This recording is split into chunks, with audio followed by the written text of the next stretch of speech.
Hey everybody.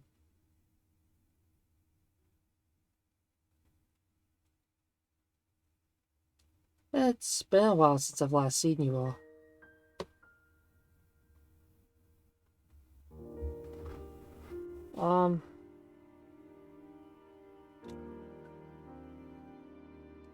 I like JRPGs. So, after finishing up Xenoblade Chronicles 2, I figured that there was no other way to move on this channel if I didn't address my favorite game of all time. Like, this one. I'll let the opening credits and the music sell you on. Xenoblade Chronicles.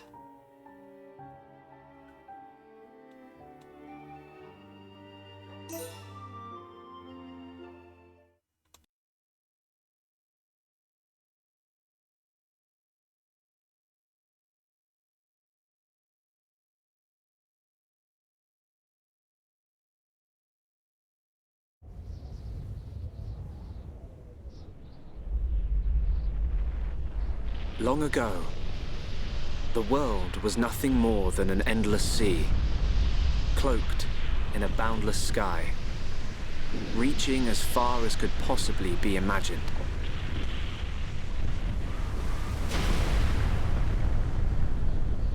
Then two great titans came into existence.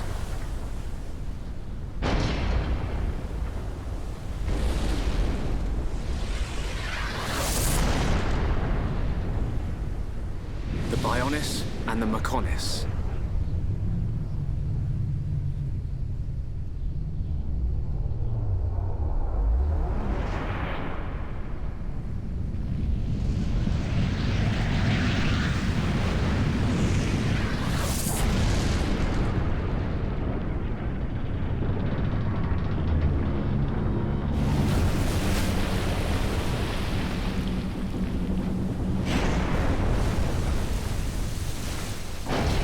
The Titans were locked in a timeless battle.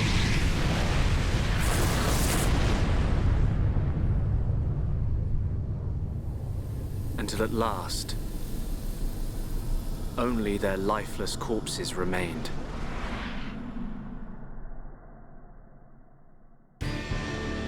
Eons have passed. Now, our world, this vast land stretching across the remains of the Bionis, is under attack from a relentless force known as the Mechon.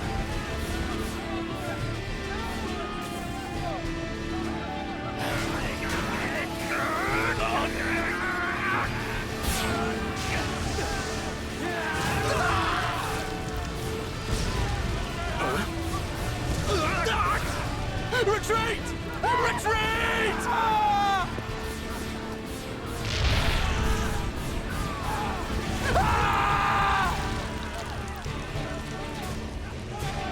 Get away from me!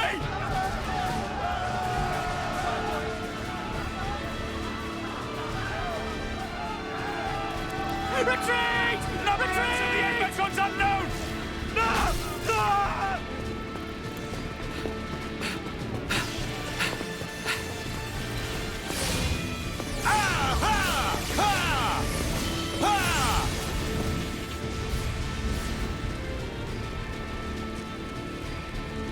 They're advancing down our weak right flank.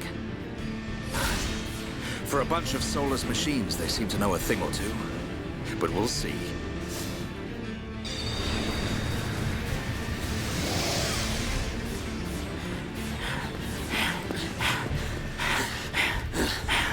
Young man, we've been given the order to retreat. We're pulling back the line to Colony 6. That's where we'll set up the last line of defense. Yeah, that's a good idea. Any more time spent hanging around here, and we're done for. Count me in. We gotta get out of here. Or we can stay and fight. What? We may die if we take a stand here, but staying gives us the chance to change our destinies. We have the Monado. With this, the future is ours for the taking. Stupid beast. Your body can't take any more of the Monado. I can tell by just looking at you. Getting short-sighted in your old age, Dixon. I'm fine. Don't worry, I'm still in control. I should have known I couldn't talk sense into a beast. Let's do this. I'm going with you. You'll need someone to drag your corpse on. As long as you think you've still got the strength in you, old man. Oi, you two! We've been ordered to pull back. I'm leaving! Well, I say you're coming with us. What would we do without those? The enemy's second wave is approaching! It's now or never, Dunban. Let's show them what we've got. We'll give them a warm Hom's welcome. Acknowledged. Yeah! Ha! What are they trying to prove? I'm not throwing my life away. No point dying in some godforsaken field. Nothing for it. I'll have to use Dunban as a decoy. Yeah, that should give me time to escape.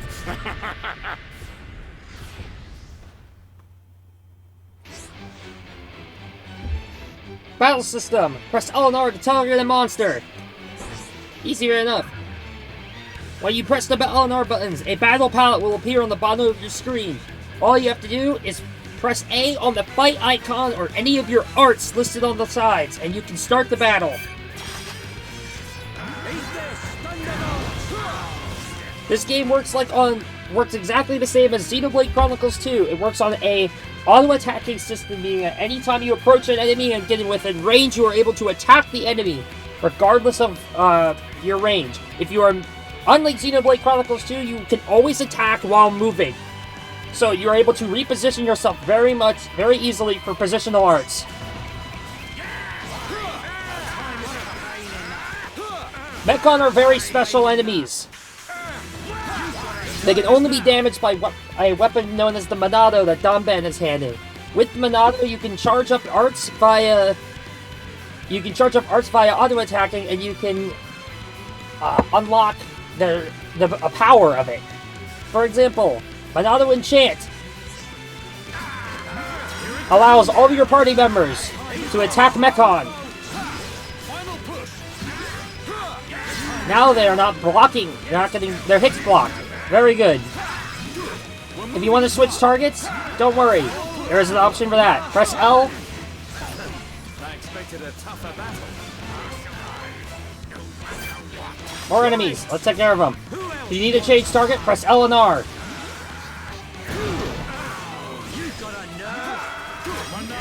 Monado Enchant seems to have ran off, so we gotta inflict it again. Not only that, Monado Enchant gives you a little bit of a damage bonus every time you hit a Mechon. Very useful.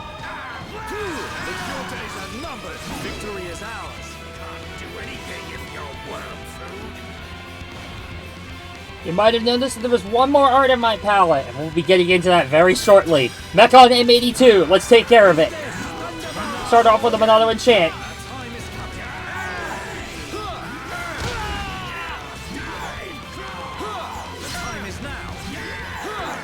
Monado Buster does double damage against Mechon enemies and hits everything in the line.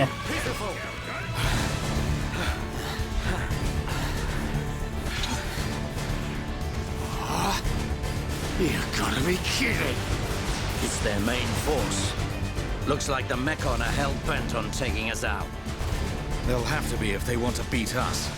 Now, let's even the odds a bit. You heard him. Dixon, Munka, let's do this.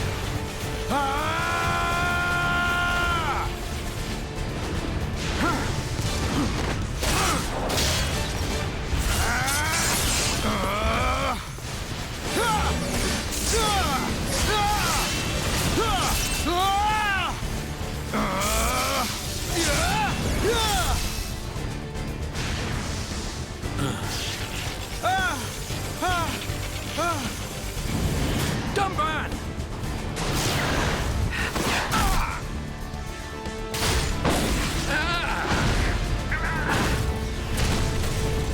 I ain't going down that easily. Dunban, you all right? What does it look like? I'm still good to go. Guess even a hero's gotta reach his limit eventually.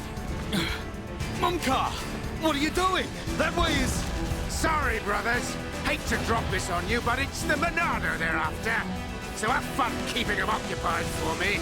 I'm getting the hell out of here. Mumka, you dirty... Now, don't worry. I'll organize your funerals. Well, see you, boys. Wait! Huh? If this is a joke, it ain't funny. Looks like this is it. At least we know our luck can't get any worse from here. Dumban? Dixon, take care of the survivors. Dumban, what are you playing at? Those idiots. I'll just come and get the Monado when everything's quieted down a bit. That thing's gonna be mine!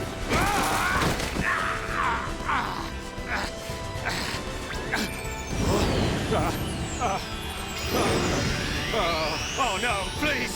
No! Vile Mechon. If you think the Homs, the people of Bionis, are just waiting here for you to pick us off, you are sorely mistaken.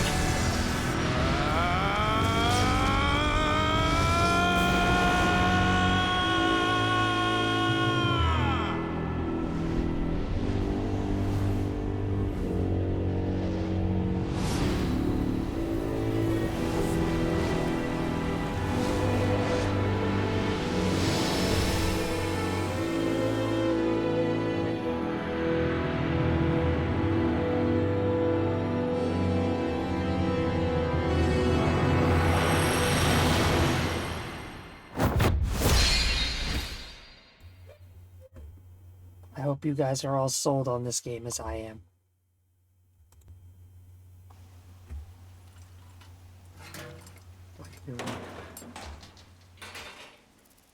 A Mechon M71. I bet I can use its optical system to align one of the anti-air batteries. Oh, no good. It's broken. The joint section. It's buckled.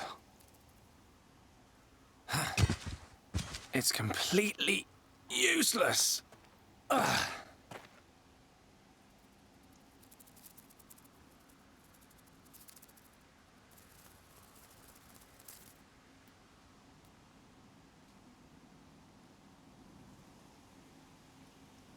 Huh? An M69!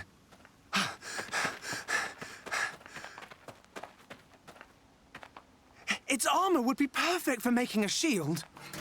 If I can just get it off, I should be able to... Shulk!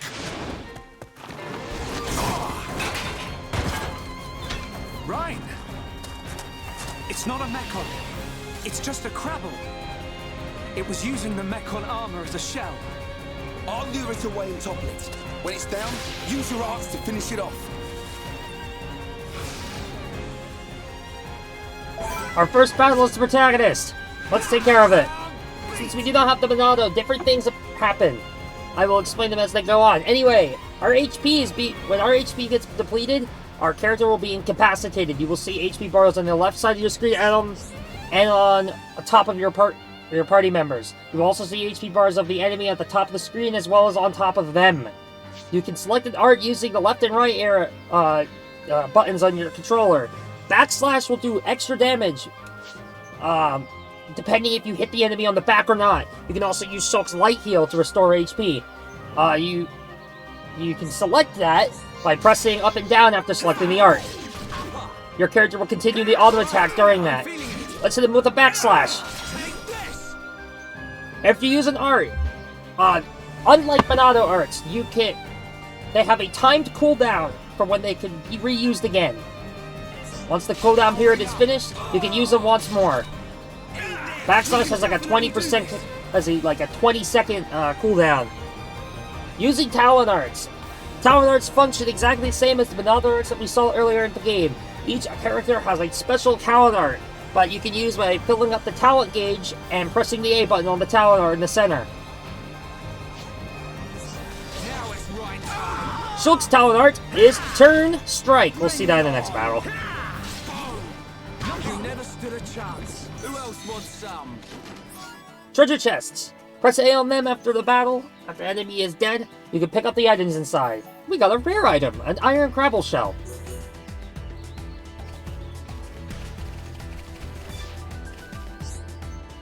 You see these green rings? They will prevent you from moving in the area. This is kind of like the boss Red Ring in the Xenoblade Chronicles 2.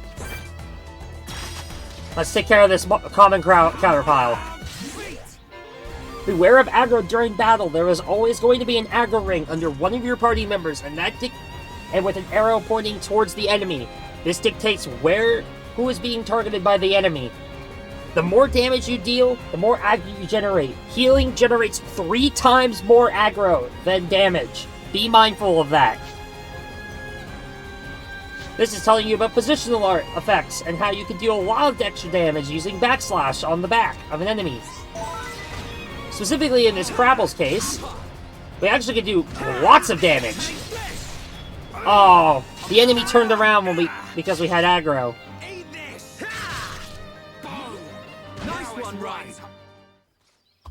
Thanks, Ryan.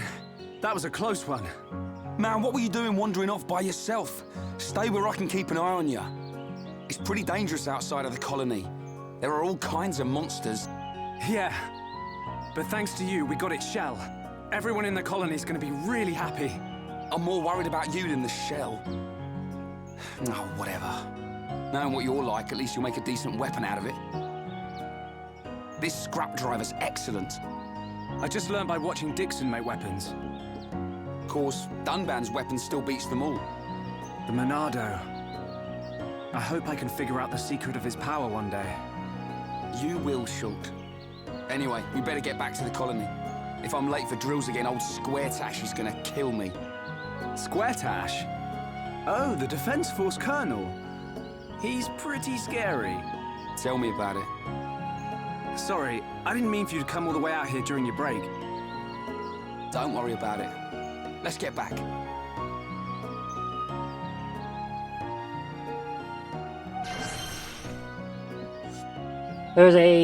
Unfortunately, unlike the original Xenoblade Chronicles, we do not have a crazy taxi area in the sky to guide us. This is a little bit of a major draw for not picking this game, because we love crazy taxi areas. The event theater has now unlocked since we have finally started getting out of all of the tutorial fights that we actually have to deal. That fight, that early on. Ooh, we got Caterpillar syrup. Awesome. I actually just realized I never showed off my talent art. I should probably show that off. Let's look at this little bonnet right here. Let's take care of him. Using a talent art, Shulk's talent art is Turn Strike. It does 5 times his auto attack stat and can inflict break.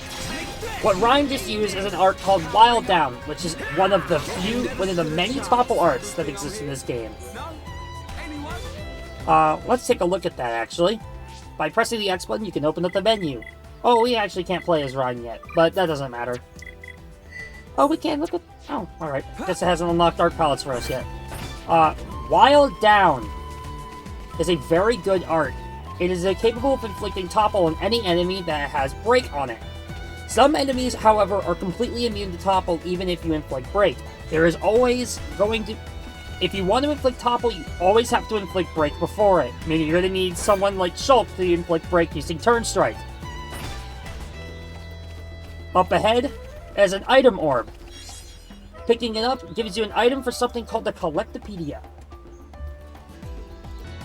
Sorry about the random cut there.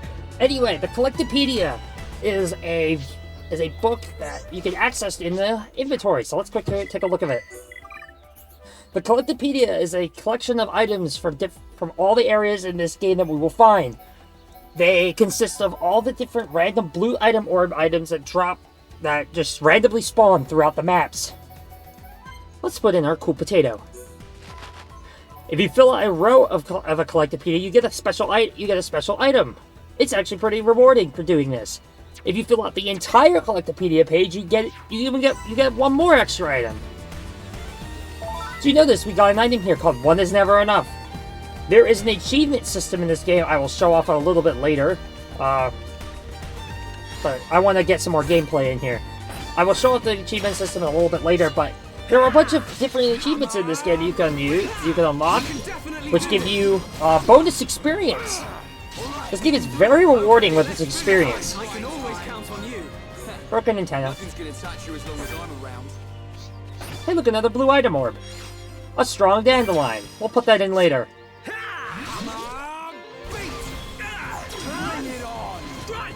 Inflict break, inflict topple, backslash. That is the triple combo right there. Fun fact about toppled enemies, if you get a critical hits do 1.5 times more damage.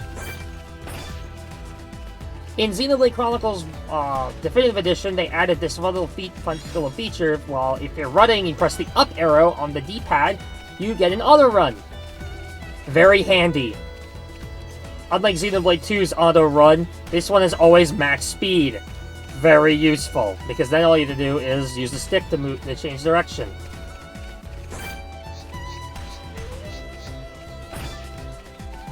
Colony 9's a nice little area.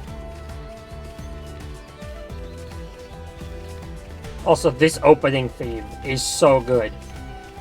Also, this game commits a big sin. You want to go over there, but you can't get those items because of a freaking boundary.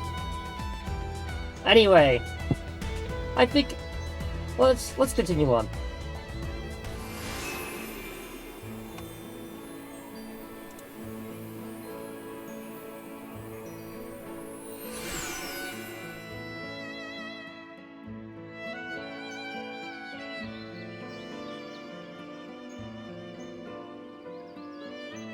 Here we are.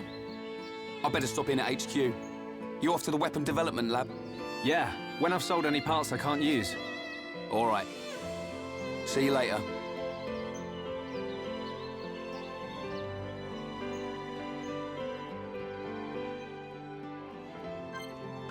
Alright. Ryan is now off to the weapon development lab, so that leaves us on our own. Shops! You can visit shops by going up to them and pretty much buying whatever is in there. You can also sell all of your items that you have gotten. We should probably go and take care of that as well. Quests. If you've never heard anything about this game, quests are a big thing about it. There are over 400 unique quests. And by unique, I mean the same kind of quests copy-pasted over on different things. Not all of them are really well fleshed out, but some of them are pretty nice. I will be planning on going over every single quest that I could possibly get. Trading. If you find a named individual in Colony 9, you can go up to them and press the Y button to trade with them. It's pretty interesting. We'll show that off in a sec. You can also...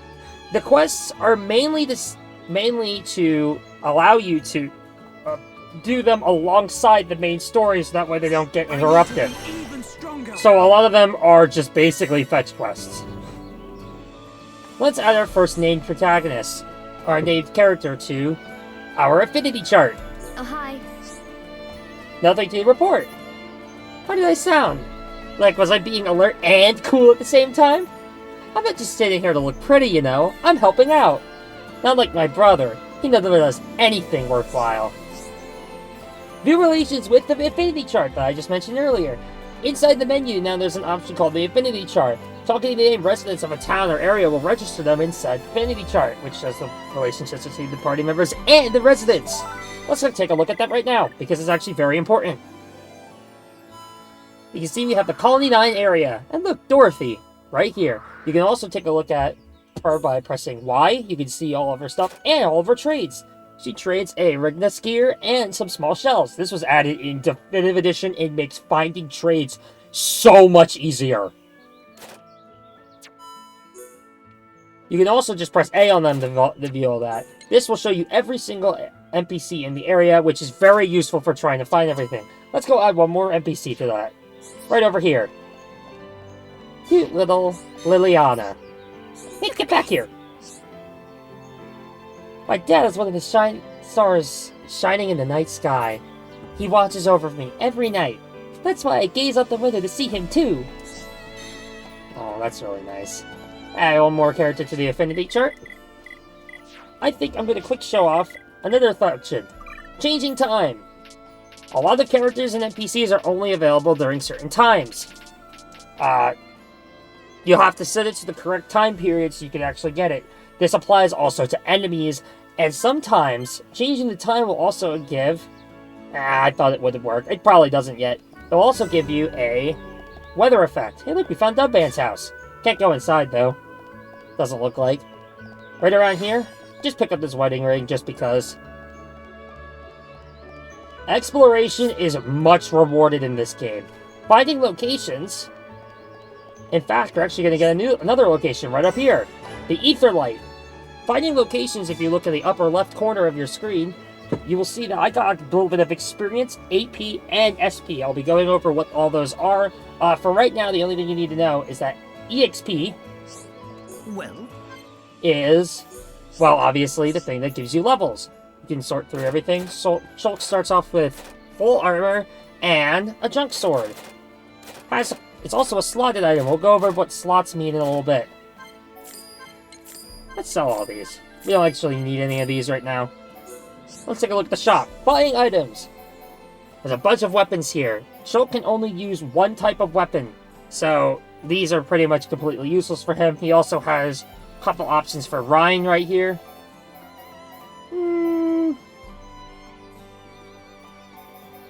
There's also a weapon for a character we don't know of, defense knives. We'll have to take a look at that later. In Definitive Edition, they added these 3 item slots here. Prodigal, Invidious, and Imperial. These are unique, these are special armors that are actually more of, feature more of a appearance rate. They aren't really meant for defense. I think that's all we need to look at. We'll go over other things about the systems in a bit. Hey, look! Over here, it's Dorothea. Oh, my bad. Marcia. Dearie me. My grandsons are having quite the altercation. And now to get the upper hand, they're both in training. That doesn't sound good. Have you ever heard of anything so ridiculous? I certainly haven't. I do hope the younger of the 2 wins, though. He is my flesh and blood, after all. That's why I'd like someone to take in the biscuits I've made. It might encourage him to train harder. A quest by Marcia. Biscuits for her grandson. This is our first quest. We can... Even getting to the residential district is awkward. I'll make you some biscuits.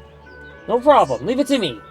Make sure my grandson gets those biscuits. All of them, preferably. Marcia's biscuits. That's a key item. Some quests are pretty interesting. For example, that one. Anyway, one of the things... Talking about that ether light earlier, let's press the X button and go to the area maps. This is a list of all the maps that we have in the game. At the moment, we only have Colony 9. We actually unlocked 3 major landmarks. Landmarks are very special because if you press A on them, and then press A again, you can skip travel and earn an achievement for 10 experience. Hey look, a Colony 9 resident. Are you not planning on reading the Colony 9 resident quests, for an example? We just got a collection quest. That quest tells us to go and get rabbit diodes. I believe those are Collectopedia items. Collection quests are amazingly just Collectopedia stuff. It's best you talk to an NPC multiple times. Actually, I might go back and talk to Marcia in a sec. But we'll do that later. For now, we're going to talk to this random resident. Hello. And get... Oh, he's got a challenge quest. Verdant Butchel, near Anti-Battery 1 in Colony 9. Should probably take care of that eventually.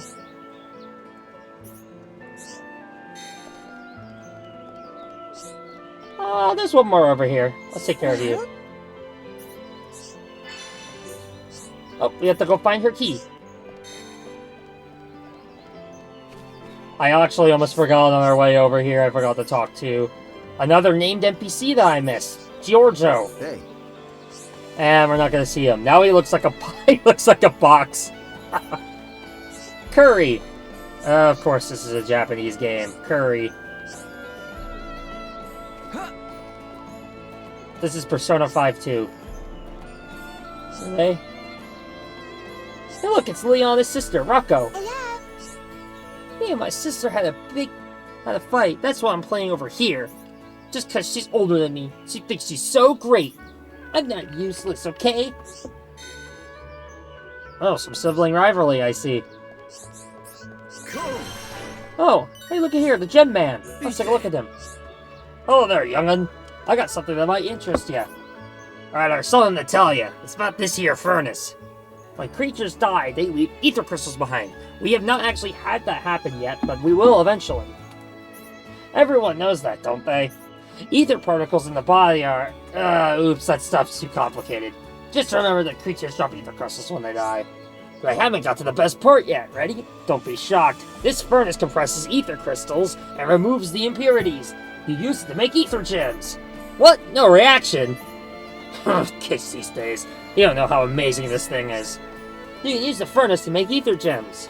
They got the powers of ether crystals, but highly condensed. Those ether gems can give you all sorts of powers. They're great for use in the home or by the defense force. Just put them in weapons or armor with slots. What? That's not much of a reaction. Never mind, it'd probably be quicker for you to try it. If you want to give it a try, just put some gems in your weapon slots. Now, weapon oils will do fine. Strength up 2 and HP up 2. Gem slots. Use gems to strengthen your equipment. Gems have various qualities. If a gem is inserted inside a piece of equipment that has a slot, the weapon will take on that quality. Let's go take a look at that right away, because those gems are pretty useful for Shulk. Shulk's jump sword is a slotted weapon. Alright, just making sure something. You can go into the... You can see that he has an auto attack stat of minimum 12 and maximum of 20. All weapons that share this kind of things in the game. They all have a increase of stats they can vary in different stats. Some weapons can be wildly different in terms of auto attack ranges. Some can be very condensed into low, like this one where it's just 8 attack apart. Others can be upwards of 100 apart. It's crazy. Another special thing about Shulk's junk sword is that it can equip gems. Let's equip both of them right now. All weapons and armor are capable of either holding 1 to 3 in terms of what. All weapons have some chance of having a slot. It depends on the enemy that you defeat to get it from. Shulk's junk sword comes with 2 slots in it, meaning you can put 2 gems in it. The colony caps do not have any gem slots, meaning we can't put any we can't put any weapons in it. Another thing about this menu here is the appearance tab. Down here, you can see all the different appearances that you could set your party member. This is mainly for a... Yes, you can make Shulk shirtless. This is mainly for an appearance look, or just aesthetics reasons. You don't actually have to use this. This is purely cosmetic. In the base game, this wasn't a thing, and a lot of players like me, end up not choosing the stuff that makes Shulk completely shirtless.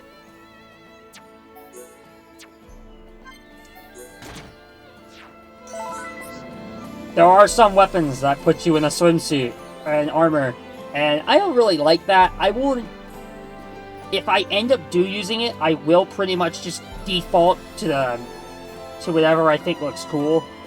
I will probably end up doing that later in the game, so don't worry about that. Let's talk to this guy, because he will give us our first Monster Quest. People that give out Monster Quests tend to give them out in bulk. Mash A. This guy, I believe, has 3. Hi there. We will take care of those in a little bit. You will actually see all the quests. You've noticed that said Monster Quest 3, Part 4. There are many Monster Quests sometimes. Hey, look, a Material Quest. Material Quests are essentially quests for you to go find enemies and defeat them in order to get their materials. Unlike Monster Quests, you might have to defeat many enemies in order to get the required materials, and there are a couple quests that are extremely brutal. when it comes to their quest stuff. We will be going over those in a bit. Oh, I forgot our other named NPC right over here. Come and see! Palola! When Ryan lifts me up, I can see really far in the distance. I love it when he bounces me up and down on his shoulders. Aw, that's cute to hear about Ryan. Pretty sure there was an NPC over here. Oh well. We'll find him out later.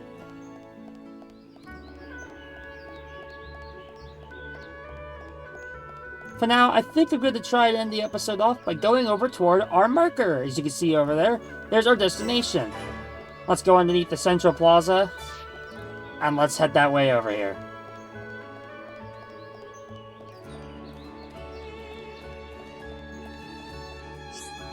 Discovering landmarks. The colony features landmarks, important places and hidden areas, and locations. There are a difference between them. Landmarks you are able to skip travel to, as I showed earlier with the ether light, whereas locations are basically just descriptions of areas. If you find every landmark and location in an area, you will fill the area map. Now, let's go watch Ryan get chewed out, or someone get chewed out, in the Defense Force base.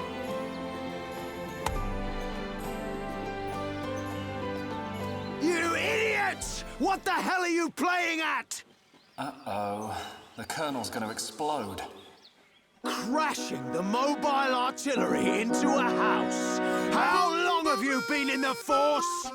Sorry, sir. It's just that we were trying to go as fast as we could, like you ordered. But it's impossible to get back to the military district in only 40 seconds. I don't want any excuses. Champions don't whine, they win. Yes, sir. You're a disgrace to the uniform. Are you forgetting the shame you brought on this force during joint maneuvers with Colony 6? Stick your back into it, maggots! Move it! Yes, sir. Get the artillery back to the military district, double time! Then I want 1,000,000 press-ups from both of you, and you better not stop until your biceps explode! Colonel, we can't move the artillery. What? You better give a damn good reason why. Sir, the impact of the crash damaged the ether conduction cable. The ether fuel proceeded to leak out, and now the cylinder is empty. Well, change the cylinder then.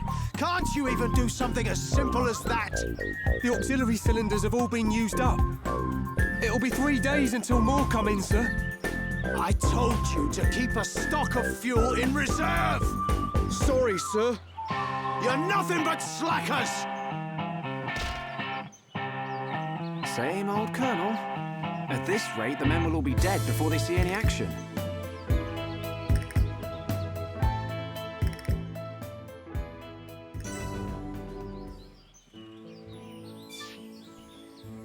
I think that's enough for now. We'll explore the rest of the military district next time on Xenoblade Chronicles. I hope you guys are really interested in the story, seeing as that first scene. Oh, that first scene gets me every time. I'll see you all next time.